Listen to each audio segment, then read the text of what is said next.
go. I'll play their passing song.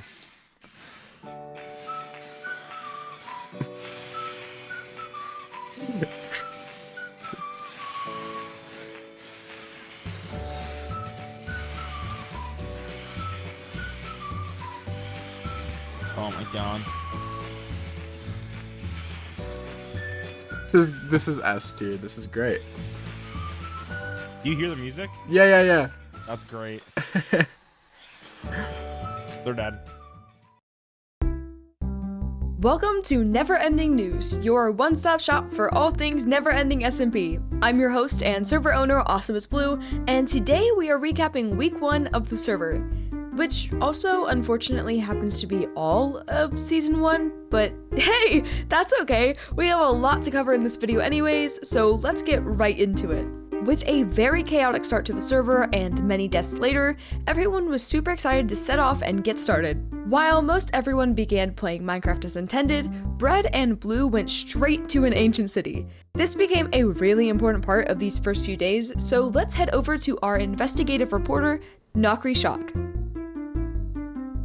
Thanks, Blue. I'm standing here by the ravine that leads right down to the middle of an ancient city. This hole ended up becoming the initial spark of this massive ancient city problem that spanned across the entire server. Now you might actually be wondering how exactly this city caused such a big problem in the first place, and the answer might actually surprise you.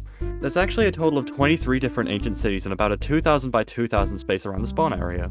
And all of these cities can be seen on this map behind me with these white spots representing the candles at the center of each city. As you can see, the cities are actually quite close next to each other, with some cities being in the same cave, and even in one instance, they're even touching each other. This was originally discovered by Blue when trying to find the right seed for the season, but little did she know, this would become a massive part of the server.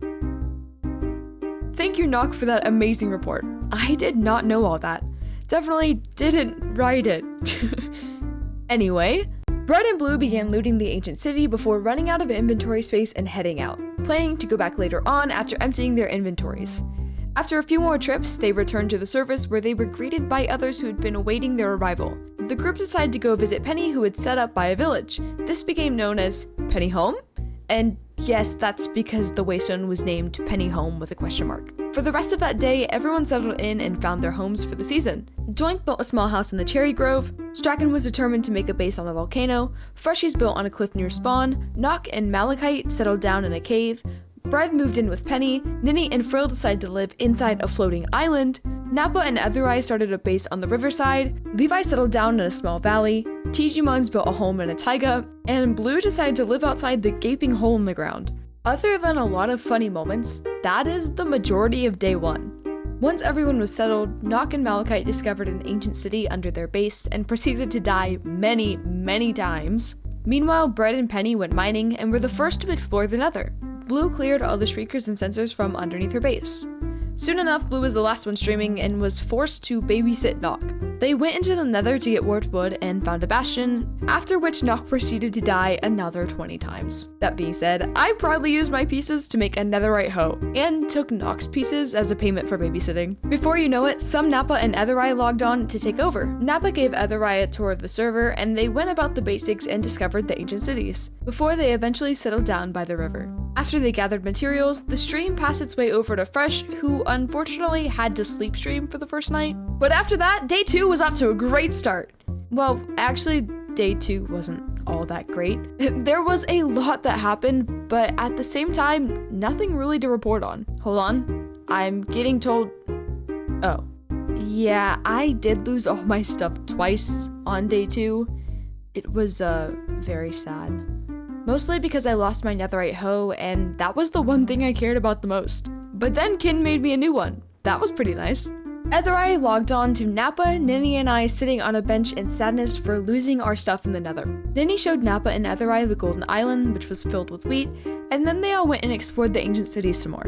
And then Nock joined to put on a show. Before you know it, it was day 3. Ninny streamed for 12 hours just for the fun of it, and began making big preparations for her and Frill's house. Many members were on and offline all day long, with only a handful of them actually streaming. Levi went exploring to get sun cowers, and experienced some interesting things. And you know, that was most of day 3 actually. We ended on another classic Freshies sleep stream. Day 4 was carried by Ninny and Kin before Blue inevitably took the night shift. Ninny gathered materials for her base once again, and Kin did stuff. And Blue, well, I actually didn't do much because Kin didn't stop streaming when he said he would. And then day 5 arrived. At this point, we were all a little shocked it had gone for so long, so we decided to go defeat the Ender Dragon and explore the end. It was a very productive day, but no one knows what actually happened until we arrived. Yeah, totally. No one called me mom, and we definitely didn't make a canon that I had kids with the Ender Dragon. Anyway, after defeating the dragon surprisingly fast, we set off to find Elytras, which we then learned were going to be thousands and thousands of blocks away, so we gave up. To end the day, Blue went live while sleeping because I was absolutely ruining my sleep schedule. Day 6 was once again another day filled with small chores. Many members were finishing their bases and trying to gear up the best they could, as well as causing lots of chaos just to have fun. Fresh explored the end and got elytras for many people online that day, as well as helping Kin get the best armor in the game. After that, we had realized that the ancient cities were becoming increasingly harder to get XP from, since we had essentially obliterated them. Kin and Blue decided to build an Enderman farm to continue having an easy source of XP. After the farm was finished, Kin logged off and Blue built a creeper farm to make more rockets. At this point, it was very late, and Blue decided to sleep stream again. But this time, I decided to AFK the creeper farm. And this brings us to day 7, where the only events that took place were the end of the server. Let's take a look at how that happened.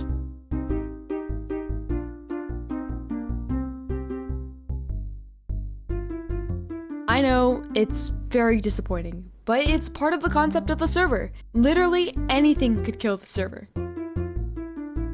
Breaking news! Season 2 of the Neverending SMP is already planned and in the works. The new season will be starting on February 17, 2024. The season will include a few new mods to the existing mod pack, as well as a brand new map. Applications for Season 2 are live right now. We are looking for streamers who are dedicated to their craft. This only includes people who stream on Twitch or YouTube. Applications will be open through February 4th, 2024. You can find the link to the applications on our website. Oh my goodness, that is absolutely insane! If you are at all interested in joining the Neverending SMP, go apply right now. You do not want to miss out on this opportunity because it might be the last time in a very long time this is available.